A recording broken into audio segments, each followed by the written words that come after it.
குடுக்கக்கூடிய 2, 5 குடையவர். அதாவது 2ஆம் இடம்ங்கிறது வந்து பணஸ்தானம், தனம் ஸ்தானம். அதே மாரி 5ங்கிறது அதிர்ஷ்டத்த குடுக்கக்கூடியது.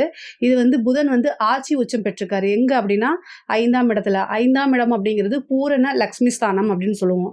இந்த மாதம் வந்து பார்த்தீங்கன்னா, அ புதன் வந்து ஆட்சி பெற்று, உச்சம் பெற்று மூல திரிகோணத்திலயும் அவர் இருக்காரு. அதனால இந்த எந்த திசையா இருந்தாலும் புதன் புத்தி, புதன் அந்தரம் அப்டிங்கிறவங்க நடக்கிறவங்களுக்கு இது ஒரு ஜாக்பாட் தான். ரொம்ப ரொம்ப காசு, பணம், திடீர்னு ஒரு அதிர்ஷ்டம், எதிர்பாராத ஒரு விஷயங்கள், நல்ல மன மகிழ்ச்சிய குடுக்கக்கூடிய ஒரு விஷயங்கள்லாம் நடக்கிறதுக்கு வாய்ப்பு இருக்கு. அதே மாரி உங்களுடைய ராசிதிபதி யாரு? சுக்கிரன். அவரு 4ஆம் இடத்துல திக்பலம் பெறுறாரு. ஒரு கிரகம் திக்பலம் பெறும்போது, அந்த கிரகத்துடைய வலிமை அதிகமாக இருக்கும். அப்போ வந்து திக்பலம் அப்படிங்கும்போது நெறைய காசு பணம் வர்றது, நல்ல சுகபோக வாழ்வு. சுக்கிரனாலே நல்ல சுகபோக வாழ்வு.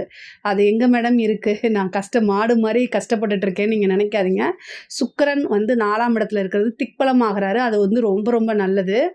உங்களுடைய அமைப்ப பொறுத்தவரைக்கும், அதாவது ரிஷப ராசிய பொறுத்தவரைக்கும் ஆல்ரெடி 2ஆம் இடத்துல குரு இருக்காரு.